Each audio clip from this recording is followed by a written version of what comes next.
पहला क्वेश्चन ये है कि हम रिलेशनशिप को इतनी इंपॉर्टेंस नहीं दे पाते हैं। क्या होता है, आपने भी एक सेशन में बोला था कि जिसकी रिलेशनशिप अच्छी है उसकी लाइफ अच्छी। एक स्टडी हुई थी बहुत बड़ी, और ऐसी बहुत सारी स्टडीज़ हुई हैं जिसमें पता लगता है कि फेम कल मतलब इन सब चीज़ों से मैटर नहीं करता। At the end it matters कि आपका रिलेशनशिप्स कितने अच्छे रहे। Not every one give relationship that important as like career या फिर फेम।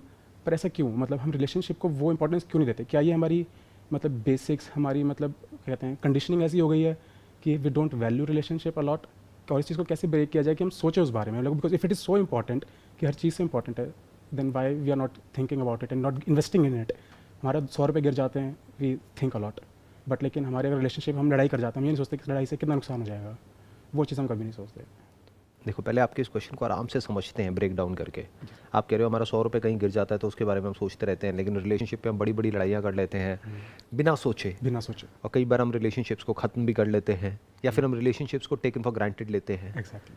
तो इसमें क्या है कि पहली बात तो ये समझने वाली है कि जिसको रिलेशनशिप नहीं मिली होती है एक अच्छी, या ये कह लो जिसको एक अच्छा पार्टनर नहीं मिला है या मिली है, तब तक तो उसके लिए बहुत इंपॉर्टेंस होती है एक रिलेशनशिप की। Make sense. आप किसी को भी देख लो, सब इधर उधर चक्कर लगा रहे हैं, whatever, everybody is trying to find out someone special, a partner, और somebody to talk to, somebody to spend time with. सबके रीजंस अलग अलग हो सकते हैं। किसी का हो सकता है प्योरली बायोलॉजिकल के भाई अपनी सेक्सुअल नीड्स को पूरा करने के लिए हमको कोई पार्टनर चाहिए, किसी का हो सकता है इमोशनल नीड्स के लिए चाहिए, किसी का कुछ। बट द पॉइंट इज कि जब तक वो पार्टनर हमको नहीं मिला होता है या नहीं मिली होती है, तब तक तो उसकी बहुत इंपॉर्टेंस होती है हमारे लिए।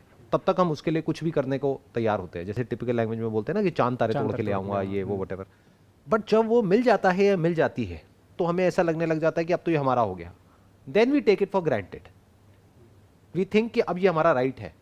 पर ऐसा नहीं होना चाहिए। आइडियली ये नहीं होना चाहिए, बट ऐसा होता है। हाँ। क्योंकि पहले हमें ये देखना पड़ेगा कि होता क्या होता है, ये नहीं कि क्या नहीं होना चाहिए। करेक्ट। एक्चुअल में ऐसा होता है। करेक्ट। और सबके साथ होता है। जैसे एक रिलेशनशिप पुरानी हो जाती है एंड बोर्डम सेट्स इन, तो फिर इंसान थोड़ा स्पार्क के लिए, फन के लिए, या तो और रिलेशनशिप्स में जाने लग जाता है, जो कि वैसे देखा जाए तो गलत है, क्योंकि वो एक तरह से ट्रस्ट ब्रेक कर रहा है दूसरे इंसान का। दूसरा, उसमें क्या होता है कि वो उस पर्सन को टेकन फॉर ग्रांटेड ले लेता है। मतलब अब उसके लिए इंपॉर्टेंट क्या हो जाता है, मतलब इन अ नटशेल क्या होता है कि जैसे ही वो पर्सन हमको मिल जाता है तो हमारे माइंड में आ जाता है कहीं ना कहीं कि अरे ये तो मेरा है, मेरी है, ये कहाँ जाने वाला है, कहाँ जाने वाली है। अब मैं अपना फोकस करता हूँ करियर पे, या फिर पैसा कमाने पे, या फिर इस पे, या फिर उस पे। तो फिर हम उसको छोड़ देते हैं और अपना कहीं और ध्यान लगा देते हैं। करेक्ट। तो ज्यादा इंपॉर्टेंट क्या है, करियर या वो रिलेशनशिप? क्योंकि career can be easily changed. नई स्किल एक्वायर कर लो, इंडस्ट्री चेंज कर लो, या फिर कंपनी चेंज कर लो, या जॉब से बिजनेस में आ जाओ, बिजनेस से जॉब में चले जाओ। कितने सारे ऑप्शंस हैं बहुत। बट अगर एक अच्छी रिलेशनशिप है, अच्छी की डेफिनेशन क्या है, जहां पे अंडरस्टैंडिंग अच्छी है, जहां पर you enjoy each others company, जिसकी वजह से या तो उन्होंने एक दूसरे को कमिट किया है या शादी कर ली है। अब उस इंसान से इंपॉर्टेंट क्या है हमारे लिए लाइफ में? कुछ नहीं। कुछ भी नहीं है। This is a fact. क्योंकि जॉब्स आती जाती रहेंगी, बिजनेसेस आते जाते रहेंगे, बन भी सकते हैं, पैसा आता जाता रहेगा, नेम फेम ये सब चीजें तो बहुत ही टेम्पररी है। बिल्कुल।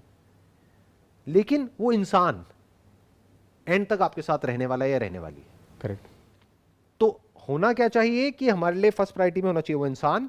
लेकिन होता क्या है कि जैसे ही वो इंसान हमको मिल जाता है, स्पेशली शादी के बाद में प्रॉब्लम बहुत बड़ी हो जाती है, क्योंकि शादी के बाद में तो बिल्कुल ही टेकन फॉर ग्रांटेड लेने लग जाते हैं लोग एक दूसरे को, कि अब तो ये मेरा हो गया, अब तो ये मेरी हो गई, अब कहाँ जाने वाला है, कहाँ जाने वाली है। ये टिपिकल जो इंडियन मेंटालिटी होती है, क्योंकि यहाँ पे जल्दी से डिवोर्स नहीं होते हैं। हाँ। फैमिली से इन्वॉल्व हो जाती है ना, बहुत प्रेशर होता है, तो उसको भी पता है कि हाँ कहाँ जाने वाली है।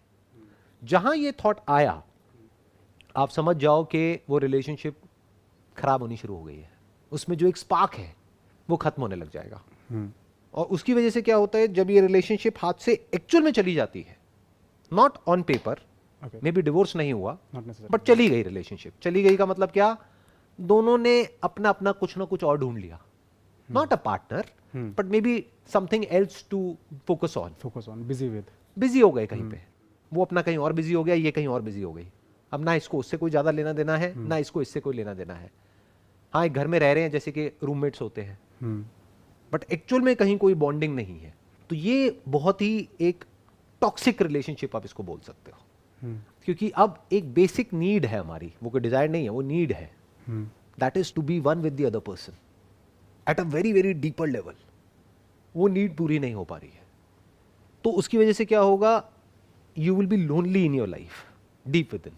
अब उस लोनलीनेस को भरने के लिए आप बाहर दुनिया में और ज्यादा पावर, और ज्यादा पैसा, और ज्यादा नेम, और ज्यादा फेम, और ज्यादा पोजीशन अचीव करने की कोशिश करोगे। जितना ज्यादा वो करोगे अंदर से उतने ही खोखले होते चले जाओगे, क्योंकि वो नीड प्यार के अलावा और किसी से भर नहीं सकती है।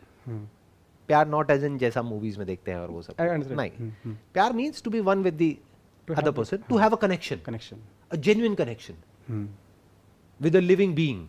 तो वो जो रिलेशनशिप्स होती है ना, जिसमें कि पता होता है कि अगर सामने वाले को कुछ भी हो गया, कुछ भी मतलब कुछ भी, तो I am there with that person, और मुझे कुछ भी हो गया तो ही और she is there with me. ये जो रिलेशनशिप्स होती है, ये कोई डिजायर नहीं है, ये एक नीड है। क्योंकि ये कहां से आ रही है, एक नीड फॉर सिक्योरिटी। जानवर भी सिक्योर रहना चाहते हैं, करेक्ट। जैसे उनकी सिक्योरिटी को थोड़ा सा भी थ्रेट होता है तो वो स्ट्रेस में आ जाते हैं, they get into a fight और फ्लाइट मोड। तो everybody wants to be secure, फिर चाहे वो जानवर हो चाहे इंसान हो। एक रिलेशनशिप ऐसी जो कि एक्चुअल में स्ट्रांग है, जिसकी फाउंडेशन वो क्या देती है हमको, सिक्योरिटी देती है।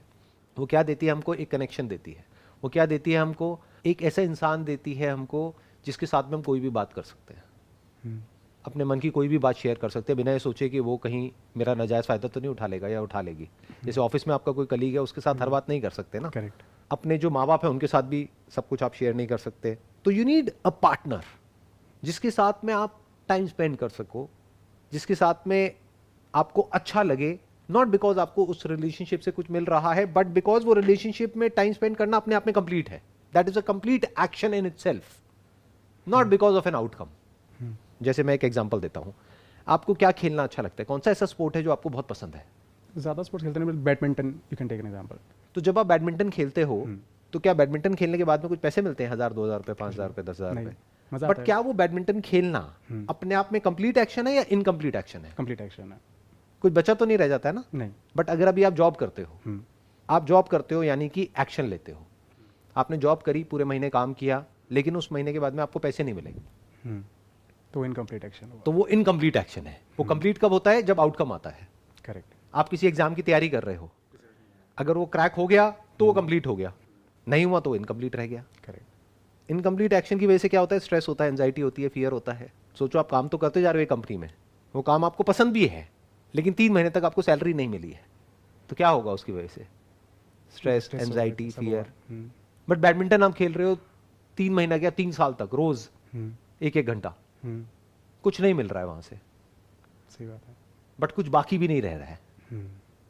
वो एक्शन अपने आप में कंप्लीट एक्शन है। ऐसी ही एक रिलेशनशिप होनी चाहिए जो एक्चुअल में एक अच्छी रिलेशनशिप होती है, कि वहां पर टाइम स्पेंड करके कुछ मिलने वाला नहीं है। जैसे शुरू में एक रिलेशनशिप में होता है कि दोनों एक दूसरे को अपना बेस्ट दिखा रहे होते हैं और एक दूसरे से दोनों को कुछ चाहिए होता है। बट जब वो रिलेशनशिप मैच्योर हो जाती है और एक दूसरे पे पूरा ट्रस्ट हो जाता है, बॉन्डिंग स्ट्रांग हो जाती है, तब एक दूसरे से कुछ चाहिए नहीं होता है, तब वो अपने आप में कंप्लीट होती है। कि एक दूसरे के साथ में टाइम स्पेंड किया, 1 घंटा, 2 घंटा, 3 घंटा दिन में, जितना भी टाइम आपको मिलता है वो कंप्लीट हो गया, खत्म। एक दूसरे को हक किया, एक दूसरे का हाथ पकड़ करके बैठे हुए हैं, that's complete action in itself. ठीक है, मतलब ये चीज़ as a definition of relationship I got the point कि मतलब this is how it should be, this is like a definition of perfect relationship. But problem is how, because see अगर ये चीज़ें होंगी तो क्या होगा, लाइफ में एक हैप्पीनेस आएगी, एक सेटिस्फैक्शन आएगी, एक वो चीज़ आएगी जैसे आपने बोला कंप्लीट एक्शन है। You don't have to wait कि एक रिजल्ट आएगा उसके बाद मैं खुश होऊंगा, आप उसी टाइम पे it is a complete action. जैसे आपने बोला खेलने में उसी टाइम पे आप खुश हो जाते हो, लाइफ में कुछ भी बाकी नहीं रह जाएगा, बाकी कुछ बाकी नहीं रह जाएगा। करेक्ट। आइडियली लाइफ ऐसी होनी चाहिए जिसमें कुछ बाकी ना रह जाए। बाकी मतलब क्या, रिग्रेट। करेक्ट, कोई रिग्रेट ना हो। अब ये इतना इंपॉर्टेंट है, बट क्वेश्चन इज कि वो फिर भी ये सब होने के बावजूद जब भी मतलब ये चीज़ मतलब क्योंकि उससे क्या होगा, कंप्लीटनेस की फीलिंग आएगी, पर हम वो चीज़ भूल जाते हैं। हम क्या करते हैं, हम फिर भी लड़ाई करने लग जाते हैं, कॉन्फ्लिक्ट में आ जाते हैं। तो we are scared of getting in conflict with the person we love, क्योंकि हम नहीं चाहते कि जैसे आप क्योंकि होता है आप यू अंडरस्टैंड कि रिलेशनशिप इज़ इंपॉर्टेंट। अब आप उस जो नेक्स्ट पर्सन आप उसके साथ कॉन्फ्लिक्ट में आना ही नहीं चाहते, क्योंकि आपको पता है कि अगर आप कॉन्फ्लिक्ट में आए तो रिलेशनशिप डिग्रेड होगा, क्योंकि एक मेंटल थॉट वो चीज़ें घूमती हैं at the back of your mind, क्योंकि वो कंप्लीटनेस वाली मतलब अगर ऐसे कंप्लीटनेस है तो अच्छा आपके हिसाब से रिलेशनशिप में जो ऐसा कंप्लीट रिलेशनशिप है उसमें कॉन्फ्लिक्ट होगा या नहीं होगा? ये एक गलत अंडरस्टैंडिंग है क्योंकि अगर आप डीपली एक रिलेशनशिप को समझोगे तो कॉन्फ्लिक्ट तो होगा ही और होना चाहिए। कॉन्फ्लिक्ट एक रिलेशनशिप को अच्छा करती है, बुरा नहीं करती है। तो हमें ये कभी भी एक्सपेक्ट नहीं करना है कि एक रिलेशनशिप में कॉन्फ्लिक्ट नहीं होगा। कॉन्फ्लिक्ट नहीं होगा तो रिलेशनशिप भी नहीं होगी, क्योंकि दो अलग अलग लोग हैं ना जो साथ में आ रहे हैं, तो कॉन्फ्लिक्ट होगा। बट कॉन्फ्लिक्ट के बाद में क्या होता है, बॉन्डिंग स्ट्रांग हो जाती है। आप अभी हो किसी रिलेशनशिप में? मैं हस्बैंड, मतलब आई एम मैरिड। तो जब लड़ाई होती है, हाँ, तो लड़ाई के बाद में जब वापस से पैचअप होता है तो कैसी फीलिंग होती है? अच्छी फीलिंग होती है, you get like very close. लड़ाई के बाद में जब वापस से मिलते हैं तो एक बहुत अच्छी फीलिंग होती है। तो कहीं ऐसा ना हो कि आपके सबकॉन्शियस को उस फीलिंग में इतना मजा आने लग जाए कि अब आप लड़ने लग जाओ और पैचअप करो। इसके लिए कुछ टर्म्स भी हैं जो यूज करी जाती है, जैसे बोलते हैं ब्रेकअप सेक्स। मतलब क्या, ब्रेकअप किया 3-4 दिन के लिए, 5 दिन के लिए, हफ्ते के लिए, फिर वापस से पैचअप किया, फिर जब मिले तो एक स्पार्क आ गया वापस से रिलेशनशिप में। जैसे आप भूखे हो और फिर आपने खाया तो खाने में मजा आया ना, बस जितनी आपकी भूख है उससे ज्यादा खाने को मिल गया तो आपका फेवरेट खाना भी बेकार लगने लग गया। हाँ, करेक्ट। इस साइकी को बड़े ध्यान से समझना होगा जो बात मैं कह रहा हूं। तो there is a fine line between conflict and no conflict. If there is no conflict in a relationship, that is a very toxic relationship. क्योंकि बेसिकली क्या है, आपको एग्री करना पड़ेगा सामने वाले से। फॉर एग्जाम्पल, हमारी और गवर्नमेंट की एक रिलेशनशिप है, करेक्ट। उस गवर्नमेंट को किसने इलेक्ट किया? हमने किया है। अगर आपको उस गवर्नमेंट के जो भी एक्शंस हैं उससे कोई प्रॉब्लम है, तो जब तक उनको बताओगे नहीं, उनको पता कैसे लगेगा? जैसे ही बताओगे तो कॉन्फ्लिक्ट होगा। हाँ, करेक्ट। बताओगे ऐसे ही रिलेशनशिप में है कि दोनों में से एक अथॉरिटी बन गया कि I am the superior person, मैं जो कहूंगा वो करते चले जाओ। तो जब तक सामने वाला वो कर रहा है, कर रही है, कोई कॉन्फ्लिक्ट नहीं है। जैसे पहले के जमाने में होता था कि पति परमेश्वर है, मैं चरणों की दासी हूं, अब जो भी है मेरी जिंदगी में यही है, तो कोई कॉन्फ्लिक्ट नहीं है क्योंकि पति तो परमेश्वर हो गया। बट अब तो ऐसा नहीं होता है ना, नहीं, और ऐसा होना भी नहीं चाहिए, बिल्कुल नहीं। क्योंकि फिर सामने वाले की तो फ्रीडम बिल्कुल ही खत्म हो गई। Correct. So the point is कि जैसे ही आपको कुछ भी गलत लगेगा सामने वाले के एक्शंस में और आप बोलोगे, तो किसी को भी अपनी गलती सुनना अच्छा नहीं लगता है, अपनी गलती की तरफ पॉइंट आउट करना अच्छा नहीं लगता है। आप यहाँ बैठे हो, मैं एकदम से आपकी गलतियों की तरफ पॉइंट आउट करने लग जाऊं तो आपको गुस्सा आएगा। एक लेवल तक तो आप टॉलरेट कर लोगे, उसके बाद में आप कहोगे आपका कोई बॉस है, बोलता रहे बोलता रहे बोलता रहे। एक लेवल के बाद में आप कहोगे यार चुप कर, बहुत हो गया। सो द पॉइंट इज कि the moment you speak there is bound to be a conflict. उसकी भी अपनी बाउंड्रीज है कॉन्फ्लिक्ट की। ये नहीं कि कॉन्फ्लिक्ट हुआ तो कुछ भी कर रहे हैं। एक है, एक कॉन्फ्लिक्ट हुआ जिसको मिल करके, बैठ करके, बात करके, डिस्कशन करके हम सॉल्व करने की कोशिश कर रहे हैं। मानो सामने वाला एग्रेसिव हो गया है तो आप वहां से उठ करके चले गए हो, क्योंकि अगर आप भी एग्रेसिव हो गए तो हो सकता है वो रिलेशनशिप ही खत्म हो जाए, कुछ ऐसा हो जाए जो नहीं होना चाहिए। सो मैं क्या कह रहा हूं, boundaries of a conflict. Conflict क्या है? बेसिकली एक डिस्कशन ही तो है। Correct. Disagreement of point, disagreement है। हाँ। जब भी डिसएग्रीमेंट होता है तो उसके बीच का रास्ता निकालने के लिए there must be some code of conduct, there must be some ethics, some values, some rules, some regulations in place, at least from your side, even if it is not there from the other person's side, because उसकी आप guarantee नहीं ले सकते। Correct. अपने आप को तो control कर ही सकते हो ना, तो इतना आप कर सकते हो। बट कभी ये मत सोच लेना कि कॉन्फ्लिक्ट नहीं होगा या कॉन्फ्लिक्ट नहीं होना चाहिए, फिर तो रिलेशनशिप बेकार हो जाएगी। ये दो एक्सट्रीम्स हैं, ध्यान से समझना। या तो इंसान कॉन्फ्लिक्ट को अवॉइड करने की कोशिश करता है, तब वो रिलेशनशिप बेकार हो जाती है, या फिर उसको कॉन्फ्लिक्ट में मजा आने लग जाता है। लड़ाई करी, पैचअप किया, ब्रेकअप किया, पैचअप किया, बड़ी लड़ाई करी, और जितनी बड़ी लड़ाई करोगे उसके बाद जब दोबारा से मिलोगे तो एक अलग ही इंटेंसिटी होगी उस मिलने में, तो उसमें मजा आने लग जाएगा। अगर उसमें मजा आने लग गया तो अब आपका जो सबकॉन्शियस माइंड है वो बार बार आपकी लड़ाई करवाएगा।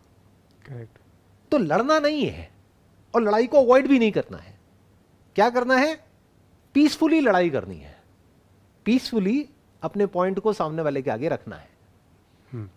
That is a fine line जिसको मेंटेन करना होता है। आई एम नॉट श्योर आप कितना इसको देख पा रहे हो जिस लेवल से मैं बात कर रहा हूँ। I am trying my best. मतलब क्योंकि maybe we are not perfect, and what happens is कि हम भी कॉन्फ्लिक्ट मोड में आ जाते हैं। Like we try to maintain that balance, because okay if you are putting your point कि आप अंडरस्टैंडिंग, चलो ठीक है आज शांति से एक टॉपिक पे बात करते हैं, आपने टॉपिक पे बात स्टार्ट करी, पर क्या होता है सामने वाला person then he gets into conflict mode because he doesn't know कि आप किस मोड से बैठे हो। तो क्या होता है ना, you get like into a bouncing place कि आप सुन रहे हो, देन आपने भी एक सेशन में बोला था कि एक पॉइंट आता है, ठीक है मैं सुने जा रहा हूँ और तू मतलब now you are like getting that point, तो फिर वो लड़ाई कॉन्फ्लिक्ट हो जाता है। Like you have to from your side also you have to एक पॉइंट पर आके रुकना पड़ता है। तो फाइंड बैलेंस का, how to maintain that balance in that scenario, वो आई थिंक पर्सनल लेवल पे यू हैव टू लर्न। आपको क्या करना है, आपको हर बात पे नहीं लड़ना है। Choose your battle. लाइफ में 2-3 चीज़ें हैं जो बहुत इंपॉर्टेंट है, बाकी ये जो इंपॉर्टेंट नहीं है। 99% जो आपकी लड़ाइयाँ होंगी वो आप देखोगे वो उन चीज़ों की वजह से हो रही है जो इंपॉर्टेंट है ही नहीं।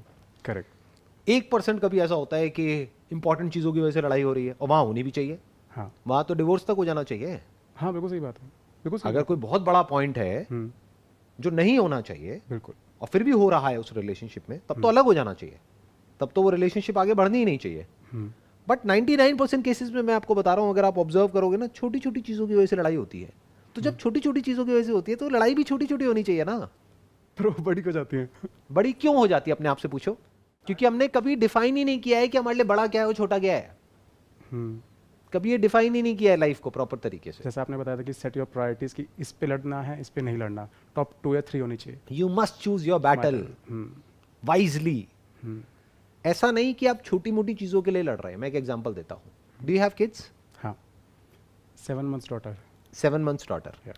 तो अब क्या होगा, जैसे जैसे वो बच्ची बड़ी होगी तो आपका ओपिनियन अलग होगा उस बच्ची को लेकर के, आपकी वाइफ का अलग होगा। करेक्ट। तो क्या यहाँ पर लड़ना चाहिए, नहीं लड़ना चाहिए? यहाँ पे लड़ाई होगी। अब वो लड़ना चाहिए नहीं लड़ना चाहिए, वो आई थिंक नहीं लड़ना चाहिए। ध्यान से समझना, ये छोटी चीज़ नहीं है, क्योंकि आपकी डॉटर है। आपकी डॉटर से ज़्यादा प्यार आपको दुनिया में और किसी से नहीं होगा, आई एम श्योर। करेक्ट। तो अब आपकी डॉटर के लिए कुछ ऐसा है जो सही नहीं है, लेकिन आपकी वाइफ को सही लगता है। अच्छा। आपको सही कुछ और लगता है, और जो आपको सही लगता है एक्चुअल में भी वही सही है। आप क्या करोगे? देन लड़ाई होगी, लड़ना चाहिए। उस केस में तो लड़ना चाहिए। अब इसका क्या सोल्यूशन है? ये तो नेवर एंडिंग हो गई, क्योंकि उसके पॉइंट से वो सही है, आपके पॉइंट से आप सही हो। अब क्या करोगे? पूरी जिंदगी लड़ते रहोगे? अब इसका क्या सोल्यूशन है? मैं बताऊं क्या है सोल्यूशन? सर इसलिए हाँ। जी। एक दूसरे की रोल्स और रिस्पॉन्सिबिलिटीज को डिवाइड कर लो। कि ये किसका रोल है और किसकी रिस्पॉन्सिबिलिटी है, और ये किसका रोल है और ये किसकी रिस्पॉन्सिबिलिटी है। बिजनेस पार्टनरशिप भी ऐसे ही चलती है। एक दूसरे के काम में जब कोई दूसरा टांग अड़ाने लग जाता है ना, तो लड़ाई हो जाती है। वो हम कभी डिफाइन ही नहीं करते हैं। दोनों मिल करके एक ही काम को करेंगे तो दोनों के करने का तरीका अलग अलग होगा, तो लड़ाई इनएविटेबल हो गई। पहले ही डिफाइन कर लो बैठ करके कि ये किसका डिपार्टमेंट है। मानो ये क्लियर होना चाहिए कि जो घर है ये आपका डिपार्टमेंट है। घर में कहाँ पर क्या होगा क्या नहीं होगा, you are the boss. I have got no say in that. मैं आ करके अपनी राय रख सकता हूँ, बट फाइनल कॉल आपकी होगी कि यहाँ कौन सा पेंट होगा, कौन सा नहीं होगा, ये होगा वो होगा। क्यों? क्योंकि वो छोटी चीज़ है। पेंट लाल की जगह पीला हो जाएगा तब भी क्या होगा? समझ गए जी? नंबर 1। नंबर 2, बच्चे के लिए क्या सही है क्या नहीं है, वो कॉल किसकी होगी? जो ज़्यादा इनिशिएटिव लेना चाहता है या चाहती है, जो एक्चुअल में उसकी पूरी रिस्पॉन्सिबिलिटी लेना चाहता है या चाहती है। For example, if your wife says कि मेरी बच्ची के साथ क्या होगा वो मेरे पे छोड़ दो, I take care of it.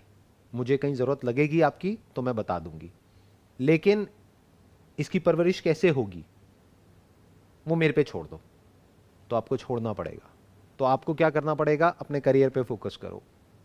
या अगर कहीं कुछ बहुत गलत होता हुआ दिख रहा है, जो बच्ची के लिए मान लो बहुत ही गलत है, तब आप बोल सकते हो। अब बात है छोटी मोटी गलतियां, छोटी मोटी चीजें। करेक्ट। वहां पे गलत हो भी गया, सही हो भी गया, तो क्या फर्क पड़ता है? ये जो मंत्र है ना, क्या फर्क पड़ता है, इसको गांठ बांध लो। अगर रिलेशनशिप को लंबा चलाना है तो छोटी मोटी चीजों में क्या फर्क पड़ता है, बड़ी चीजों में फर्क पड़ता है। तो बड़ी क्या है और छोटी क्या है, that must be very clear. कि बच्ची के लिए कुछ बहुत गलत है तो फर्क पड़ता है, छोटा मोटा कुछ है मेरे को गलत लग रहा है। फॉर एग्जाम्पल, ये खिलाना अच्छा होता है, वो खिलाना बुरा होता है, मैंने कहीं पढ़ लिया है। अब मैं अपनी वाइफ से लड़ रहा हूँ, ये क्यों खिला रही हो, वो क्यों नहीं खिला रही। Correct. इसमें क्या लड़ना है? आपको ये पता होना चाहिए कि मेरी जो नॉलेज है, मेरी भी हटा दो, जो नॉलेज है that is limited, that is always biased. आपने कहीं गूगल से कुछ पढ़ लिया है, आपकी वाइफ ने कुछ और पढ़ लिया है, अब दोनों अपने हिसाब से कुछ करना चाहते हैं। या स्कूल में मान लो आपकी अपनी एक विजन है, आप कहते हो इस तरह के स्कूल में उसका एडमिशन कराना है, वाइफ कह रही है इस तरह के उसमें कराना है, क्या फर्क पड़ता है? ये जो मंत्र है ना, क्या फर्क पड़ता है? उसको ये खिलाना है, वो खिलाना है, क्या फर्क पड़ता है? कुछ गलत थोड़ी ना खिलाएगी वाइफ। हाँ, ये बिल्कुल। कपड़े पहनाने वो पहनाने क्या फर्क पड़ता है। पर वही होता है, हम उन चीज़ों को ज़्यादा अपने मेंटली फ़र्क डाल देते हैं कि अच्छा अगर अभी नहीं सीखा तो बाद में क्या होगा। Exactly. हम उस चीज़ को बड़ा कर देते हैं That's a अपने trap. माइंड में। That is a That's a trap, trap. That's a trap. देखो ध्यान से समझना, उससे फ़र्क मैं पड़ता आपको है। एक प्रैक्टिकल हाँ, एग्जांपल देता हूँ। मैं यहाँ पर बैठा हूँ, मैं एक ऐसे स्कूल से पास आउट हूँ जो कोई बहुत अच्छा स्कूल नहीं था, मतलब बहुत बुरा भी नहीं था बहुत अच्छा भी नहीं था, मीडियम लेवल का। आजकल पेरेंट्स को क्या है, वो पागल हैं अपने बच्चों के पीछे कि उसको सबसे अच्छे स्कूल में कराना है। क्यों? क्योंकि गिने चुने 1-2 बच्चे ही होते हैं और उनके पीछे पेरेंट्स पागल हुए पड़े हैं हाँ। कि बेस्ट स्कूल में कराना है। ये बेस्ट स्कूल क्या होता है मुझे समझाओ। आप किस स्कूल से पास आउट हो? Sir normal school. बहुत अच्छे से या बहुत बुरे से? Medium medium. मीडियम। हाँ अच्छा कर रहे हो आज की डेट में लाइफ में। हाँ। तो जिसको अच्छा करना है वो कहीं से भी निकल करके कर जाएगा या कर जाएगी। मुझे तो अब ये लगता है कि डिग्री का भी फर्क नहीं पड़ता। अगर आपको कुछ अच्छा करना है, if you have actual practical knowledge, if you have proper guidance, आप फिर भी कर जाओगे। आपके अंदर ड्राइव है तो भी कर जाओगे। और अगर इस डिस्कशन को हम और डीपर लेवल पे लेकर के जाएंगे ना, तो एक्चुअल में जो पूरा का पूरा एजुकेशन सिस्टम है फ्यूचर में उसका इतना फर्क पड़ेगा ही नहीं। आज पड़ता है क्योंकि आप कहां से निकल रहे हो, कितने मार्क्स आ रहे हैं, ये हो रहा है वो हो रहा है। बट टाइम जिस तरीके से, जितनी तेजी से चेंज हो रहा है with the advent of AI, artificial intelligence, और आप तो टेक फील्ड से हो तो आप समझ पा रहे हो कि मैं क्या कह रहा हूँ कि किस तरीके से एआई जो है वो जॉब्स को रिप्लेस करेगी। तो पर्सन ऐसा होना चाहिए कि जो अडेप्ट कर जाए फटाफट से, जो किसी भी नई स्किल को एक्वायर कर जाए। ऐसा नहीं होना चाहिए क्लोज माइंडसेट वाला कि नहीं मुझे यही करना है वही करना है। तो स्कूल से जो आपने सीखा उसके अलावा जो आपने सीखा वो ज्यादा इंपॉर्टेंट है। यानी कि जो आपने एजुकेशन सिस्टम से सीखा, जो भी एक्वायर किया, उसके अलावा जो और जगह से आपने सीखा और एक्वायर किया वो ज्यादा इंपॉर्टेंट है। मैं ठीक कह रहा हूं ना? बिल्कुल। आप भी अपने करियर में जो ग्रो कर रहे हो इसी वजह से कर रहे हो। 100%। जो आपने एक इंजीनियरिंग करी उसकी वजह से कर रहे हो, या जो और आपने सीखा? जो और सीखा। जैसे अभी आप क्या कर रहे हो, कौन सी लैंग्वेजेस को यूज कर रहे हो आप? अभी जैसे मैं HTML, CSS, JavaScript, angular JS framework. अभी आप सबसे ज्यादा क्या यूज कर रहे हो? Angular JS। Angular JS। ये आपने कॉलेज में सीखा था? नहीं सीखा। तो कहां से सीखा? बाहर आके। बाहर कहां से? यूट्यूब से। यूट्यूब से। और जिस टाइम पे पेरेंट्स थे उस टाइम पे तो यूट्यूब का नाम भी नहीं था। जहाँ से मैंने सीखा और मैंने करियर बनाया, और ये चीज़ पेरेंट्स को पता भी नहीं थी कि ऐसी चीज़ होगी फ्यूचर में जहाँ से एक्चुअली ग्रोथ होगी। तो अगर आज से 10-15 साल बाद देखें तो रियली जो आपने पॉइंट बोला कि AI इन चीज़ों से हम जिस चीज़ में आप एक्चुअली में इंपॉर्टेंस दे रहे हैं, क्या पता वो चीज़ें ही ना रहें, एग्जैक्टली कुछ अलग ही आ जाए और हम बेफालतू में टेंशन ले रहे हैं उस चीज़ की अभी कि वो एक्चुअल में इंपॉर्टेंट है ही नहीं। कि कौन सा स्कूल है, क्या है, ये है वो है। ठीक है, एक रीजनेबल लेवल का स्कूल होना चाहिए ताकि एक बच्चे को एक अच्छा एनवायरनमेंट मिले। करेक्ट। उसकी सोशल स्किल्स के लिए वो चीज इंपॉर्टेंट है, उसकी कम्युनिकेशन स्किल्स के लिए इंपॉर्टेंट है, उसकी जो इंटरपर्सनल जो स्किल्स है उसके लिए इंपॉर्टेंट है। But as far as education is concerned, अगर आप अपना एग्जांपल लोगे, आज जो भी आप अर्न कर रहे हो एक अच्छे लेवल पर हो, that is because of angular. और वो आपने कहीं किसी कॉलेज से नहीं सीखा, किसी एजुकेशन सिस्टम से नहीं सीखा, वो कहां से सीखा? यूट्यूब से, वो भी फ्री में। तो जिसको सीखना है वो कहीं से भी सीख लेगा या सीख लेगी, और जिसको नहीं सीखना है उसको बढ़िया से बढ़िया स्कूल में भी ले जा करके डाल दो, बढ़िया से बढ़िया कॉलेज में डाल दो, वो नहीं सीख पाएगा। तो इसके लिए लड़ना क्यों है? बिल्कुल नहीं। हाँ। अगर उस बच्चे के अंदर सीखने की चाह होगी, that is much more important than जो उसको सिखाया जा रहा है एजुकेशन सिस्टम के थ्रू। तो उसके अंदर अगर कुछ पैदा करना ही है तो सीखने की चाह पैदा करो जी बच्चे के अंदर। उसके लिए अपनी वाइफ से लड़ने की जरूरत नहीं है। उसके लिए क्या करना है? बच्चे को एनकरेज करो क्वेश्चंस पूछने के लिए। बच्चे को जा करके बोलो जो मर्जी, जैसे मर्जी क्वेश्चंस पूछो, जितने मर्जी पूछो, कभी पीछे नहीं हटना है। जब भी कोई बच्चा क्वेश्चन पूछता है, ये बहुत बड़ी गलती करते हैं। कह रहे अभी थोड़ी देर में आना, मैं बिजी हूं, तो बच्चा आना ही बंद कर देता है। मैं अभी काम में हूं। नहीं, काम को रोक दो, काम इज सेकेंडरी। जब बच्चा कोई क्वेश्चन पूछ रहा है तो उसको बोलना है कि कभी भी कोई भी क्वेश्चन पूछना है किसी भी तरह का, बच्चे के माइंड में थॉट्स आ रहे हैं उल्टे सीधे। अभी तो बच्ची आपकी बहुत छोटी है, 7 महीने की, जब बड़ी होगी तो कई कई तरह के थॉट्स आएंगे जो वो किसी से डिस्कस नहीं कर सकती है। कि मेरे माइंड में थॉट आ रहा है कि आपकी डेथ होगी तो क्या होगा, तो वो नॉर्मली बोलते नहीं है किसी को, अपने अंदर ही रखते हैं बच्चे। ट्रू। ये चीज़ जैसे अगर मैं देखूं तो हमारे बचपन में हमें आते थे, हमने कभी किसी से पूछा ही नहीं, किसी से पूछा ही नहीं ना, किसी से डिस्कस किया। उसके अलावा जब वो और बड़े होंगे बच्चे तो सेक्सुअल थॉट्स आएंगे, अंदर बहुत कुछ चेंजेस होंगे बॉडी में, चेंजेस होंगे। तो they must be so comfortable कि वो आपके पास, आपकी वाइफ के पास में आकर के डिस्कस कर सके, जो हमने नहीं किया अपने पेरेंट्स के साथ में। तो ये ज्यादा इंपॉर्टेंट है, इसमें लड़ाई की कोई गुंजाइश ही नहीं है। कुछ ही नहीं, आपको अपना आराम से फ्रेंडली भी कुछ भी नहीं है, कुछ भी नहीं है। तो होता क्या है, हम चिंदी चीजों के पीछे लड़ते रहते हैं एक दूसरे से, बड़ी चीजों की तरफ हमारा कभी ध्यान ही नहीं होता है। सबसे बड़ा लाइफ में क्या है कि बच्चे के अंदर एक क्यूरियोसिटी आए, उसका एक क्वेश्चनिंग माइंड हो, इंस्पिरेशन, ना कि आंसरिंग माइंड हो। पेरेंट्स क्या है, अपने बच्चों को आंसरिंग मशीन बनाने में लगे हुए हैं। आंसरिंग मशीन का मतलब क्या कि जो भी एजुकेशन सिस्टम में सिखाया जा रहा है उसको रट लिया और जा करके एग्जामिनेशन में वो सब लिख करके आ गए, मतलब बढ़िया से बढ़िया आंसर्स दे दिए और उसके नंबर्स अच्छे आ गए। और वो कह रहे हैं देखो मेरा बच्चा कितना इंटेलिजेंट है। अरे आंसर से बच्चा इंटेलिजेंट नहीं होता है, क्वेश्चन से होता है। लेवल ऑफ इंटेलिजेंस का पता इससे लगता है कि उसके लेवल ऑफ क्वेश्चंस क्या है, not the level of answers. इस हिसाब से तो गूगल इंटेलिजेंट है, उससे किसी भी क्वेश्चन का आंसर पूछ लो वो 1 सेकंड में बताएगा आपको। करेक्ट। तो एक्चुअल में इंटेलिजेंस का मतलब क्या है वो पहले हमें समझना है, फिर बच्चे को समझाना है। उसके लिए किसी से कोई लड़ाई झगड़ा नहीं है। I hope you got all the answers for the questions that you have asked. बहुत क्लैरिटी मिली। Wish you all the best.